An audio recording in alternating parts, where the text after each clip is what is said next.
Imagine if I had done any of this. Let me just, I just want to be clear about this. Imagine that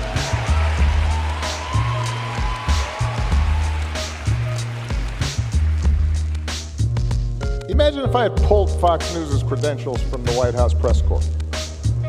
You're laughing, but no, this is what's happening. Imagine if I said to law firms that were upset with policies my administration had initiated that you will not be allowed into government buildings.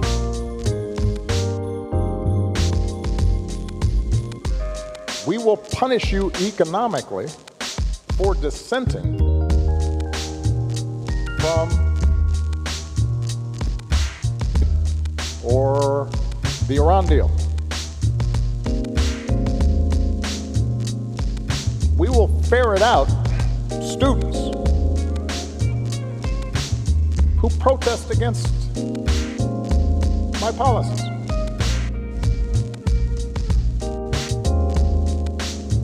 It's unimaginable that the same parties that are silent now would have tolerated behavior like that from me, or a whole bunch of my predecessors. So, and I say this not on a partisan basis. This has to do with something more precious, which is, who are we as a country and what values do we stand for? Well, you heard them, ladies and gentlemen. Let's talk about it. Hello, my name is Marcus Atkinson, and welcome to Next 2.0 on WQLN, PBS, NPR. This show is produced by the Public's Voice Media. I'm here with my guest host, Marc Blount, and we have a guest in studio with us as well, Mr. Lynn Johnson, and we'll get into that in just a second. But if you want to know more about Next 2.0, you can go to Facebook and like the page. You can follow us on Twitter or on Instagram at Next 2.0 Erie. Twitter is now X, and we are not on X because it's just not the place to be, at least in my opinion, anymore.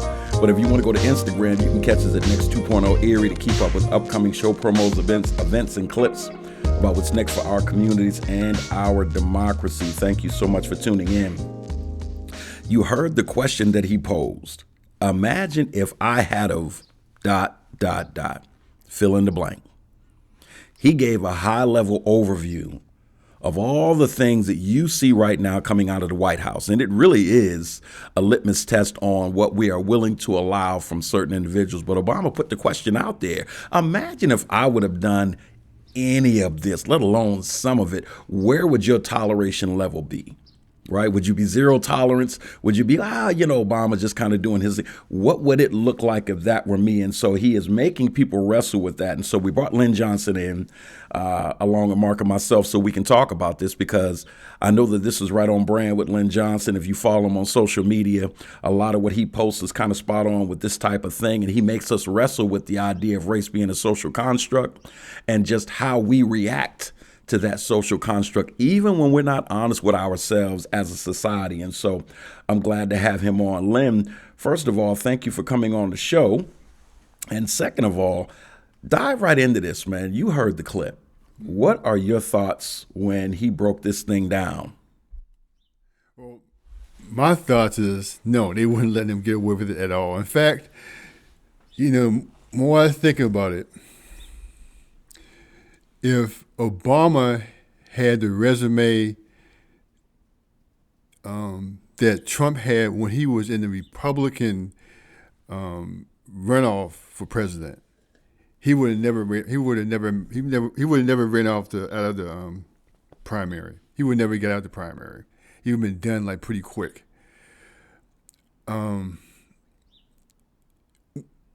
Obama was being called a communist for no other reason except that he was black.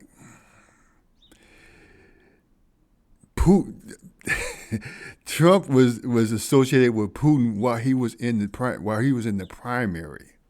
He had like Russian oligarchs at his rallies during the primaries.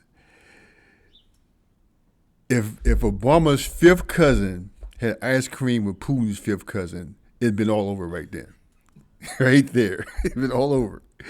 So yeah, and to look even a little bit more at it as far as our democracy, the danger of us losing our democracy, is we created the situation. We have not dealt with racism. We want to acknowledge. Well, it's getting a little bit better now, I guess. But like when Trump first came out, people were making all these apologetic, statements about his racism. It was it's not about that. It's about his economy, and no, it was about racism. We never called it out. We never called out the fascism that was being flashed there. No, Obama wouldn't have. He couldn't have got away with even a drop of what Trump got away with starting from the primaries. Let me bring Marc into this conversation. Marc, when you listen to Obama say this, and you watch exactly what he's referring to, where does it take your thought process? I think we know that Obama couldn't do the things that Trump is doing, or he wasn't going to do the things that Trump was doing, and he wouldn't have been allowed to.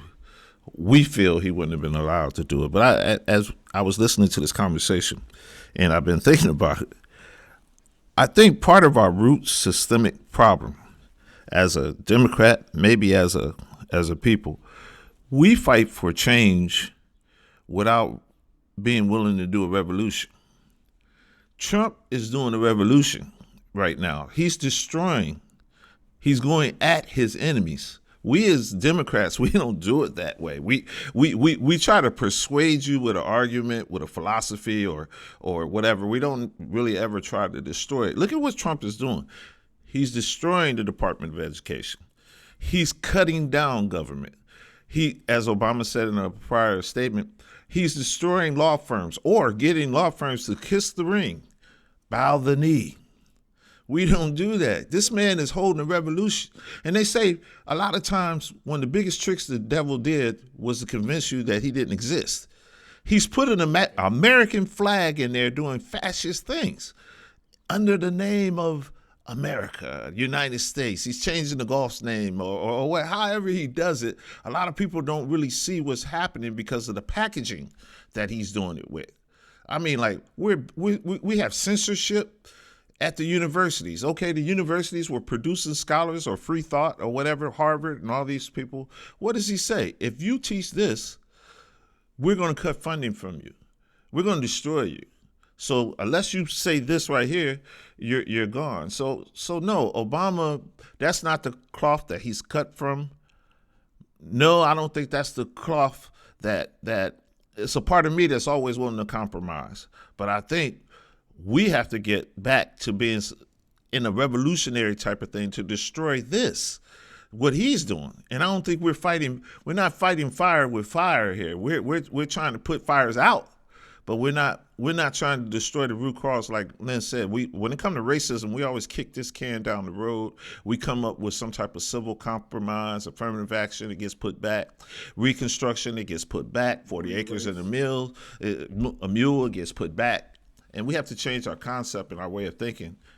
Let me bring Lynn back into this conversation because, Lynn, what this reminds me of is America's denial or being in denial when it comes to the issue of race. And I brought up your social media posts and your social media activity because on a regular basis, you challenge people to look at race relations in this country for what it is, as opposed to what people espouse or these different platitudes that people say, and this is what America is. Like, is it really? Let's take a real good look at this. And so as you're online, what are some of the common things that you're hearing from people? Because again, this is spot on with how you challenge America, or at least, the folks that are on your feed on a regular basis. Well, I've been like blowing the horn on this for a while, and once again, this didn't start yesterday. Like Marc was saying earlier about the Democrats, how they're cut out to to deal with their business. The Democrats, first of all, they're a lot of times online you see how the people would talk about how like the Democrats started slavery. They're the ones that started. They're just part of your slavery, which is partly true. It's partly true. Because what you're using that as like, there was like an either or, someone was very racist and someone was the good guy. America never was like that. The Democrats were the least racist the Democrats were the most racist compared to the Republican Party. So, but left out of their history is the Southern strategy when things flipped over as far as the least and most racist. The Republican Party started being consisted of people that didn't like the Civil Rights and Voting Rights Bill that was signed by Lyndon B. Johnson. So the Southern strategy started. There was a strategy that basically was comprised of being racist without just saying the N-word. Democrats, not dealing with their racism, never called that out. So we get to this point now that it's getting more and more blatant, and people are just starting to come to that terms of truth. Because truth, after a while, it just starts to stink up. You put it under the rug, it starts stinking after a while. Now it's really stinking. The truth of the matter is, without race, especially the first time, Trump doesn't get elected. Bottom line, he's not getting elected. And we haven't been dealing with that how dangerous this white supremacist ideology is to our country. Or Christian nationalism for that matter. Same thing. Exactly, but Christianity, as we see it now, is attached to white supremacy. Christianity got whitened up. There's no major religion in the world there's none of the major religions were created in Europe, but they whitened up Christianity, and for a reason to remove the conscience of what they were doing racially. Well, once they created the idea of race, once they was doing to the indigenous people over here and the Africans, the Christianity had to be whitened up. So white nationalism is strongly, connected to whiteness. And that's another thing we don't acknowledge, like in Germany, the Holocaust, who did that Holocaust? Buddhists? Hare Krishnas? No, it was Christians. Mm-hmm. Absolutely. This is what challenged me about listening to that. One of the things that challenged me is when he said that, people wouldn't tolerate that from him, nor many of his predecessors. And I'm like, you know what, Obama, you could have left that part of it out. Let's deal with you specifically. I like the fact that you brought it up about you specifically because none of your predecessors are black, right? Exactly. Let's deal with that on its face.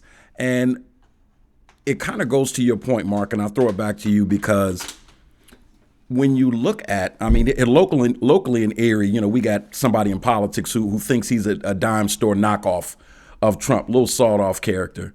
And, people need to deal with him for what it is. People who want people who want to be bullies need to be dealt with. I go back to the days of school, like actual bullies, and how our parents would be like, you know what, get out there and fight this kid and get it over with, because if you don't, this is just going to continue week in and week out. I don't know about y'all parents. My mom would be like, I'm not hearing this every day. Go fight this dude and get this over with.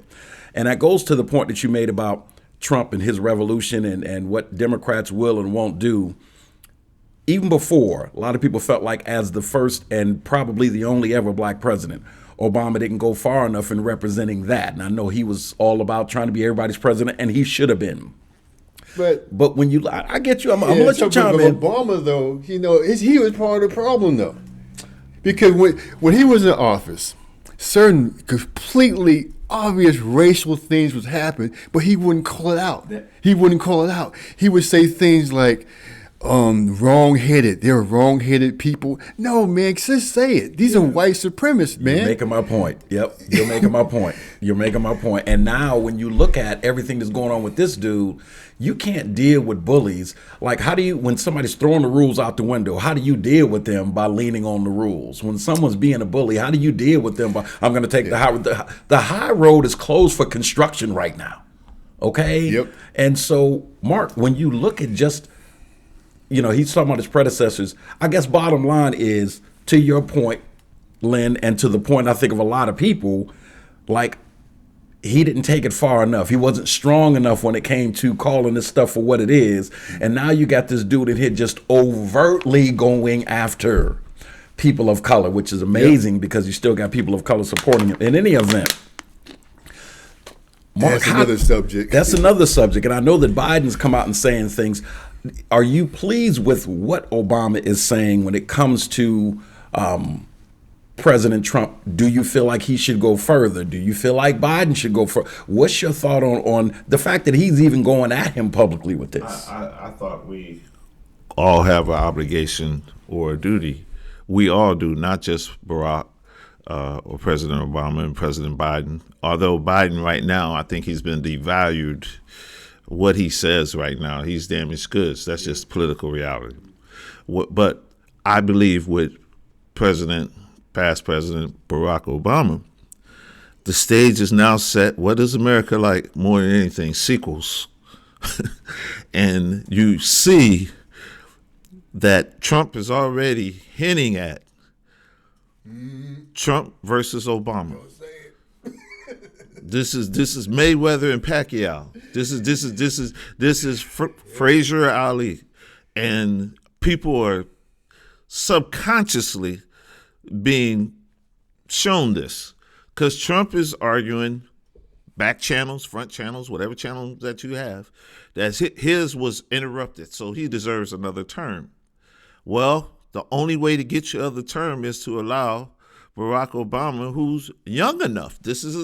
Who's young enough, and this is going to be interesting because it's twofold. And not only will it be racial, it will be age-wise. Where, okay, if America said Joe Biden was too old, Trump would be in his 80s, yeah, and Barack will be the younger of the two, and if God willing, the sharper of the two mentally. So this whole thing is this whole dynamic is interesting. But the tragic thing is he's doing what he said he was going to do, and people were applauding this. And again, when Obama asked, "Who are we?" I think we were in denial of who are we. They knew exactly who they are, and he was playing to that. And they won. And I think we're still suffering or traumatized by the fact of our journey in this country. We're still not quite full citizens yet. Look at what's happening over there with El Salvador. An American citizen deported. He still has rights. Inalienable rights is what I thought it was called. Due process, everything. Yeah. He's a citizen. Whoops, we made, okay, first you denied that you made a mistake. Then you say, whoops, we made a mistake, but we're not going to send him back. We're not going to do it. Man, that's a direct violation of the Constitution. And he's constantly going after the Constitution. Despite a judge's order. Yes. That's evil, man. Yeah, but this is evil. This is, and look, one of his role models, study Trump, is Andrew Jackson. This man is fulfilling a lot of presidents' dreams. He's testing his power out. Imagine, let's go back. Let's go back to Obama when he had his day in the House and where he was giving this, what's that, State of the Union address. Mm-hmm. You lie. And Obama just looked at him. He showed a great deal of restraint. Trump looked at him, get him out of here, get him out of here. And this crowd loved that. We wish Obama would have did that. We wish Obama would have did that. That's just not in him. And that's a weakness, I think, in my party. Yeah. My Democratic Party wants to expand the umbrella and not offend everybody or whatever, but we got to stand 10 toes down on some things, and I just don't think we had the will to do that. See, we want to fight, and we're on the street fight, but we want to fight in the Marcus Queensberry's rules. That's the problem with the Democrats. You know, even like what you were saying, like you brought up age. How could they allow age to be a big factor? Was Trump a spring chicken? No, it just baffles me the way the Democrats just continuously have this nice game about them when we're in a street fight. And Trump has so many holes. He has so many holes. It should be almost impossible for him to win. But the reason why he won, because we wasn't going into those holes. Man's a rapist, period. Mm-hmm. There's no just a sexual assault. No, he's a rapist. Yeah. He had other charges against him before. Yeah. Everybody knows he's been following Hitler. His previous wife said that how he was studying Hitler on film. Mm-hmm. And you see him using Hitler language like vermin and they poison the blood of our country. Yep. And no one the Democrats didn't come after him enough. Undeniable. And he's following Hitler's book right now. Like if you study how Hitler came to power, at one point Hitler was like ostracized. He was in jail. He comes out of jail, and one of the first things he does when he gets power, he releases the guys out of prison, his boys out of prison, call them, they were the brown shirts. Now Trump comes back. What did he do? One of the first things he do, the Proud Boys is good now. You get them out of there. He's doing the exact same thing. Even how he's attacking all these institutions, he's doing what Hitler done. It was called the Night of the Long Knives. He's doing everything Hitler done except kill people. We're not so far gone yet. I'm repeat that yet. But he's basically following that same line of attack. He attacks the law, and he attacks the education system. Mm-hmm. He puts his people in positions where you basically can't do anything. Yeah. So I was so glad to see that Harvard is standing up to this guy now. Yeah, that's huge. That's huge. Let me unpack this. And both your points are exactly what I was trying to say a little bit ago, and I don't think I was doing a great job of saying it, Mark. Your point to Obama and Chamber when they called him a liar. I'm with you 1,000%. I'm like, you know what, Barack, throw their asses out. They do it to us, and now here you go. They're proving 1,000%. But let me say this.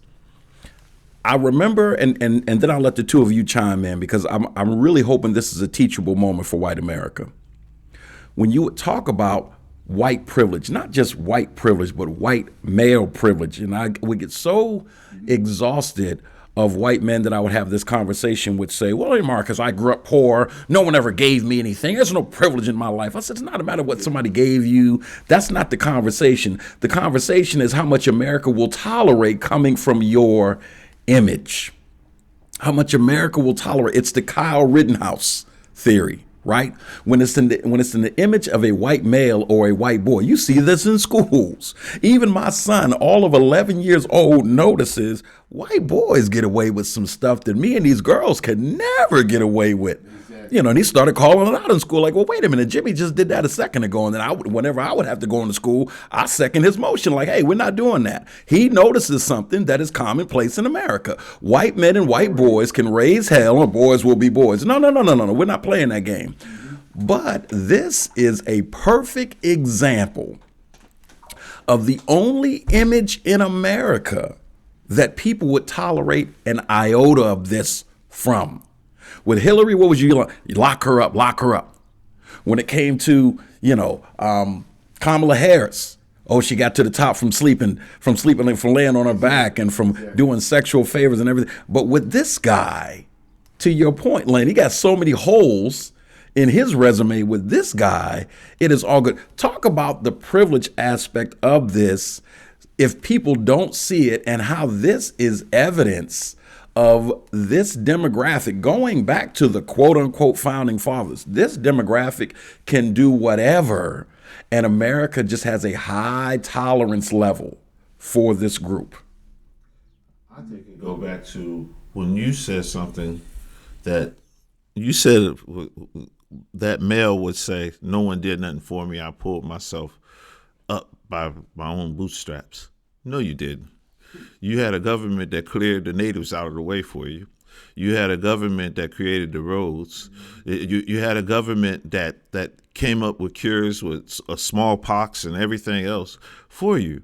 And so this idea that you did it on your own and that you had no help, like where in Oklahoma they gave you land free. They gave you land grant education to prepare you for a world. After the World War II, go to Frontier Park. That was basically a WPA housing project for veterans returning homes. Black people wasn't allowed to move there.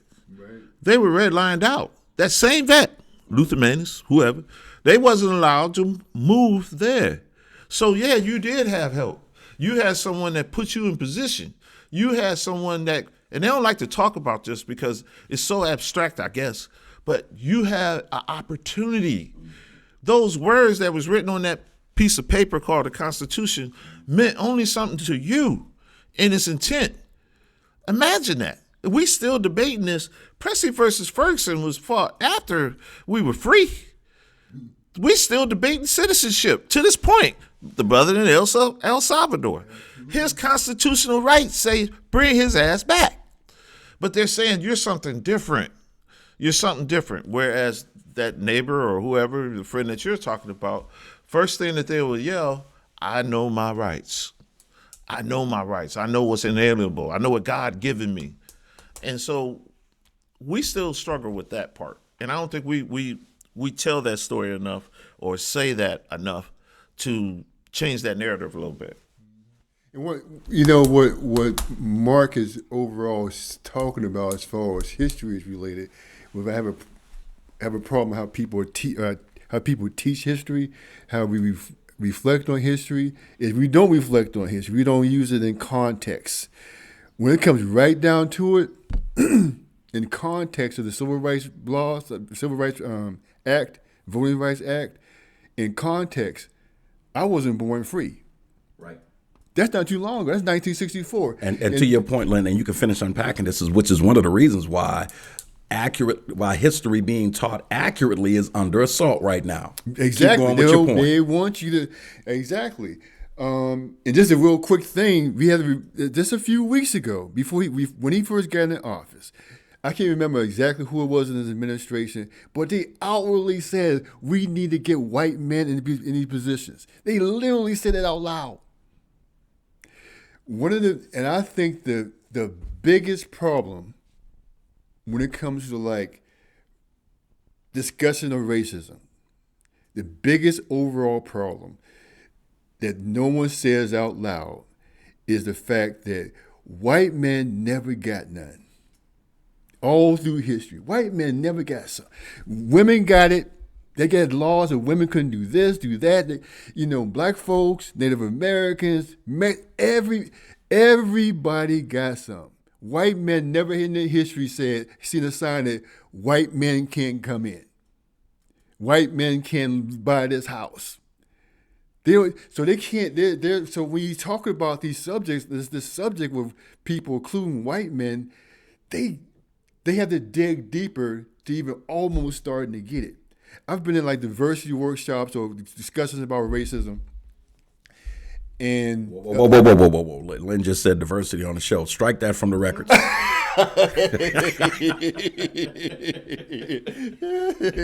Yeah. So I've had discussions, and somewhere in the discussion, a lot of times somebody give an example of something happened to them. And they'll ask the black person, did someone call you that? Or did they call you some other racial word? How do you know they're being racist? Like that. I could turn to white women and say, does a person have to call you the B word to know that he's your sexist? Some white women will get that. They don't have to come out and call you a bad name to know that the guy's being sexist. Mm-hmm. White men don't get it. Can I chime in on that real quick, Lynn? Because I had a white man ask me one time, and I didn't answer this. And he's a pastor, as a matter of fact. And well, Marcus, give me an example of one thing that's happened to you, because we were talking about reparations and yada yada yada in America making amends. One thing that's happened to you that would justify such actions and blah blah blah. I said, I'm insulted that you would ask that. And we went into this long conversation. And here's the bottom line. As an example, less than a week ago, we had a meeting about a medical clinic that we're putting up, right, in our neighborhood on Parade Street. The lady that runs the medical clinic has been serving the underserved and the marginalized population, new Americans, immigrants, for years. She talked about the zip codes and the health expectancy and the life expectancy and all these different things. And at one point in her conversation, she said, when you overlay a redlining map with this map on health disparities, it is identical. By no coincidence, the same areas that you declared for redlining are the same areas, at least in Erie, she was saying, that the life expectancy is lower, that the health disparity is worse, and that isn't a coincidence. And so it goes back to the question that the person asked, well, how does this affect you personally? Neither one of us was there. These practices and policies have trickled down all the way to today, be it mentally, physically, and otherwise. And yet, to your point, Lynn, so quick to dismiss, well, we don't have to talk about all that. No, we can't even put everything that we're watching in context unless we talk about all that. Exactly. And there's a concerted effort, like you mentioned, it's a concerted effort not to talk about that, not to put it in context, not to go but so deeply. And I think one of the reasons why, if you look at the history of race and how it was created, is a social political construct anyway. And you can literally see in the history how it came down in the middle of the 1600s. These people, we can see how destructive it is on the surface to people of color. You can see that, the black folks, Native Americans, during their extinct, you can see that. But one of the things that one of the most insidious things about white supremacist ideology is how much it hurts white folks. It gets white folks to constantly vote and act against their own interests. And so I think these people, on top of particularly, they are afraid that if a real conversation happens and more of these white people start, the curse word for them, getting woke, the game's over for them. The game's over for them. I want to bring Marc back in on the point that he made earlier. Marc, you made a point. Let me get my mic up. I want to bring you in on a point that you made earlier, Marc. And you talked about Abreu Garcia being deported. Yes. Right? Unnecessarily so and unfairly so. And now here you got, the Supreme Court even said, yeah, you need to make arrangements to bring this man back. I want you to give us your theory in terms of, obviously, this is like the highest level stress test on America right now. And you talk about a constitutional crisis. I don't know how everything he's done up to now hasn't triggered that. But now that we're here, I'm like, okay, you wanted a constitutional crisis. I think you have it. Give us your personal prediction, unscientific personal prediction, in terms of how you think this is going to play out. Because this is the flashpoint. Because now you got the highest courts, and you got the highest court in the land, saying, listen, and he's knocking on the door of contempt, and he is not backing down. And if he passes this test, he turns it up in terms of raising hell. What are your thoughts on how you feel like this is going to end up, Marc? I've been on this show for a while, and I keep bringing up this point. Andrew Jackson lost his Supreme Court decision against the Native Americans. And after he lost, one of the most tragic events in this country happened called the Trails of Tears.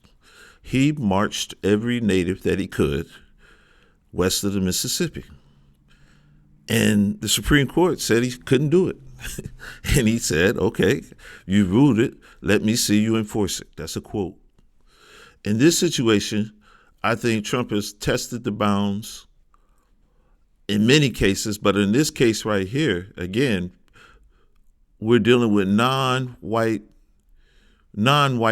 Americans, because the natives, they were just natives at the time, probably was the mindset. Who cared? With this guy, they already painted him as an M13, never charged. He's something other than America. He's a problem, because what does Trump say later? Let's not limit this. He said, he comes back to cover it. He said, but what we really need to do is get rid of some troublemakers that we got here. He don't care whether they're homegrowns. So he's already cast that net. He sees where this is going. The problem is people don't see where it's going because they go to the least resistance to make it happen. They go here, and some people say, well, we need to get rid of criminals. He's an M13. They label him that. Well, do you know the man? Or do we not know the man, and has he been convicted of anything? And if he hasn't been convicted of anything, I say bring him on home. Joe was convicted rapist. Yeah. And so here again, the rights or the privileges that they have versus those that are not perceived as white or entitled to those things. And it's the practice of it. It's not like Lynn said. I thought that was so deep when he said it.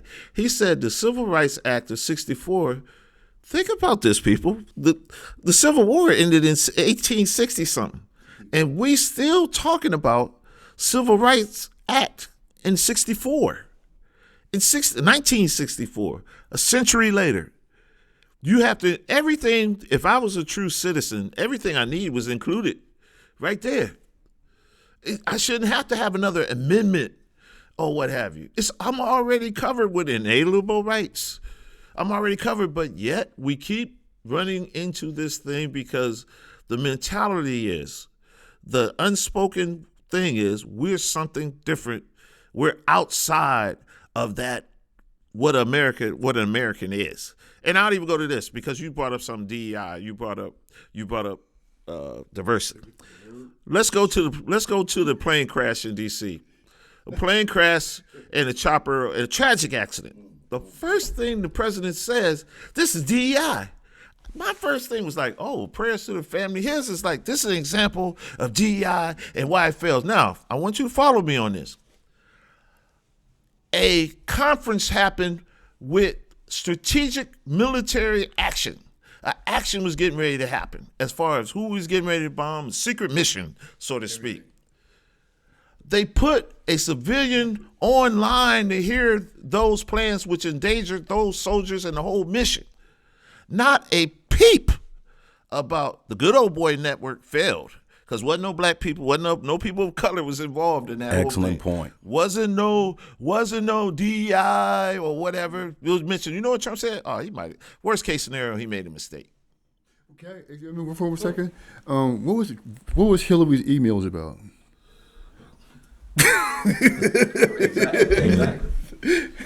And that's my point. The entitlement, the privileges that they have, versus when someone asks, like, we still have to prove ourselves.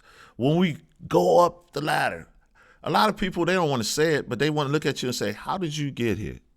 It must be some type of way that you got here. And we have to carry that burden.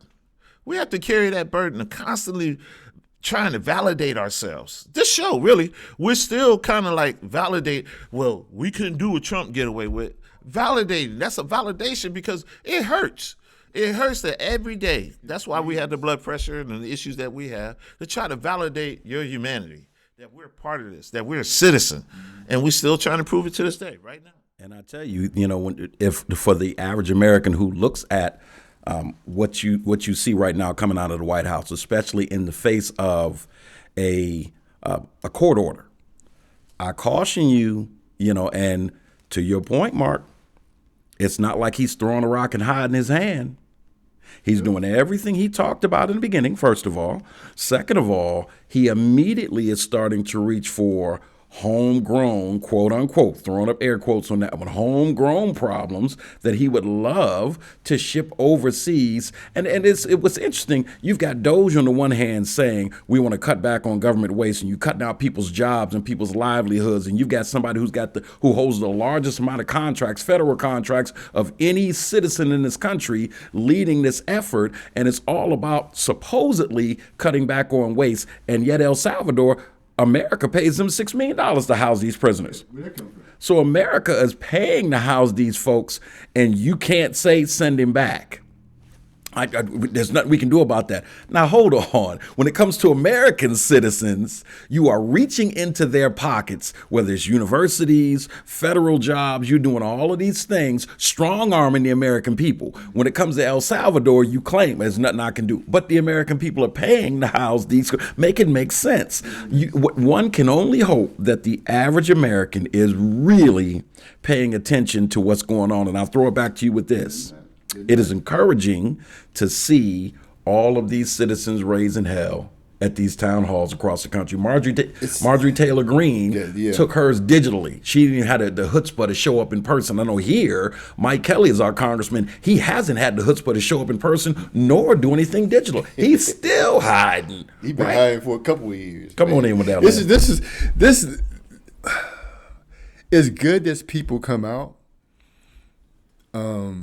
But I want to be honest. I think that this right here is a last hurrah. It really is. It's going to be tough anyway. Because I think at this point, right now, and I hate to sound pessimistic, that this is not going to end without violence. It's not going to end without violence. I don't know how much violence, how bad it could get. It could get really, really bad. You know, we think of January 6th, the dude lost and there was violence.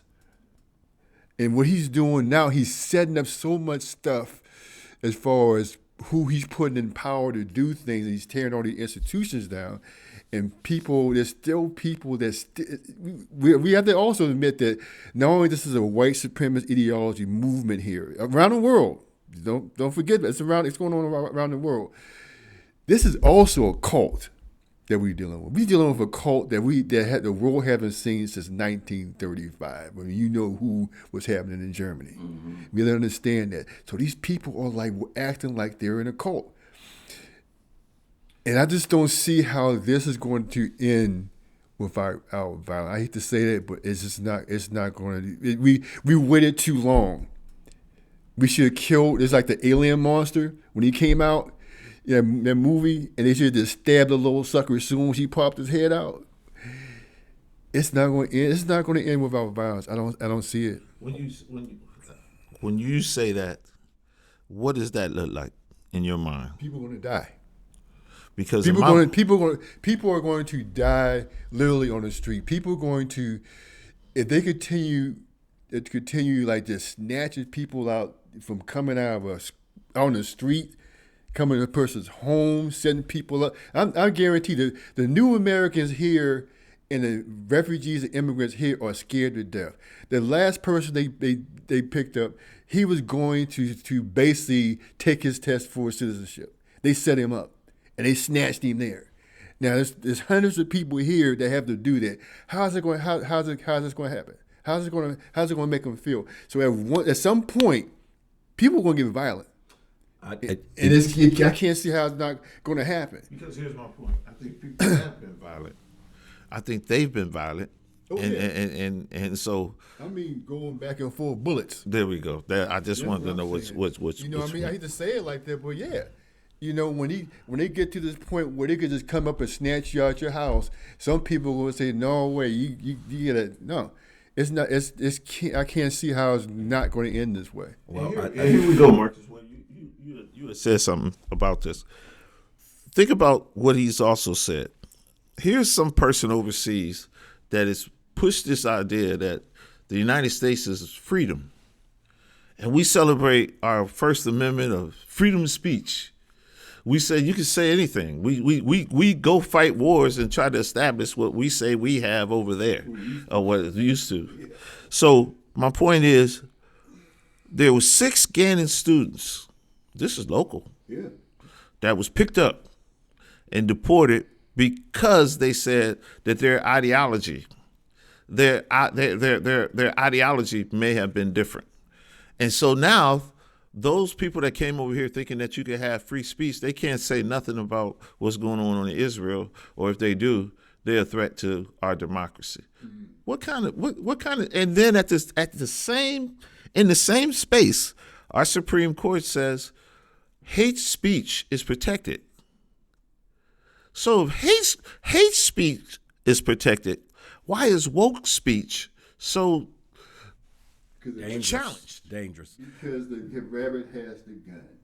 Right. That's what it comes down to. It's all fun and games until the rabbit's got the gun. I want to amen something that Lynn said, and it, if you're tempted to view his words or to take his words as being an alarmist, I think the evidence supports what you're saying about this leading to a violent end. January 6th is an indicator. What we just saw at Governor Shapiro's home is an indicator. What we saw them attempt to do with Governor Gretchen Whitmer is an indicator. I think as you look all around us, it is obvious. And lastly, the president himself is making it clear he's going down like Colonel Jessup. Now, if you bad enough to come take me, but I'm not just going to He felt like he had the right to just be like, yeah, I did it, and I do it again. Yep. And you look at history, even world history, you look at world history, there's not one time when fascism got in power, authoritarian fascism got in power,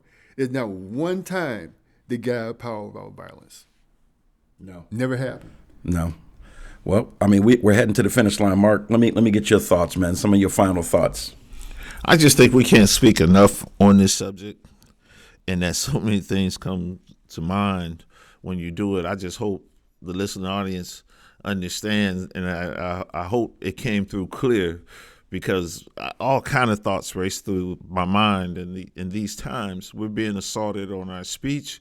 We're being assaulted on our beings. All kind of rights are being assaulted. And it's being done in the name of nationalism. It's being done in the name of patriotism. And they'll dangle something over, well, we might take away because this is important, because what I find interesting about him, he's running the game plan with everything, as far as his popular things, as far as the tariffs, as far as deportation, as far as that type of stuff.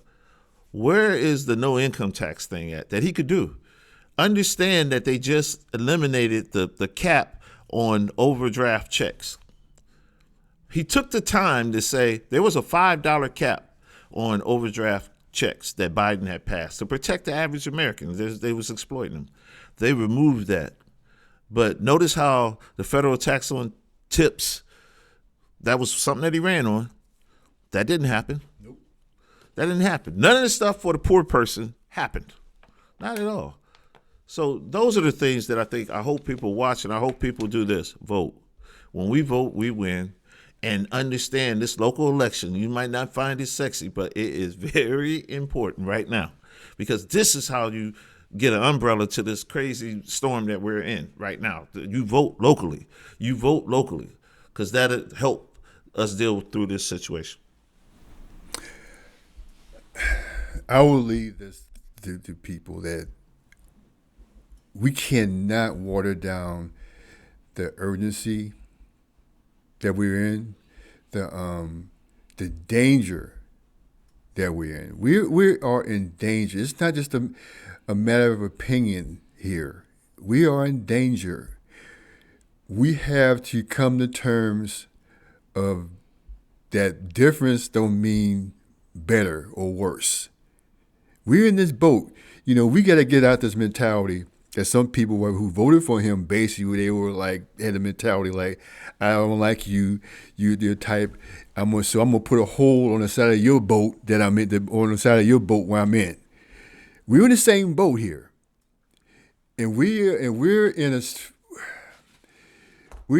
in more danger as a country than we have ever been before. I would say even in context, and maybe even more than the Civil War, as far as what we have in power, what's going on right here. So yeah, well, hopefully, thank you for that, Lynn. Thank you for all of your thoughts as well, Marc. Hopefully people are paying attention. I couldn't agree more with what I just heard from the both of you. The okie doke of, listen, we're trying to get this person over here and we need to all rally together, and everybody falling for that. I hope right now that these town halls are an indicator that to some degree people are saying, now, wait a minute, because you got sucked in based upon what you thought was going to be done to other people of color, transgenders, immigrants, whatever.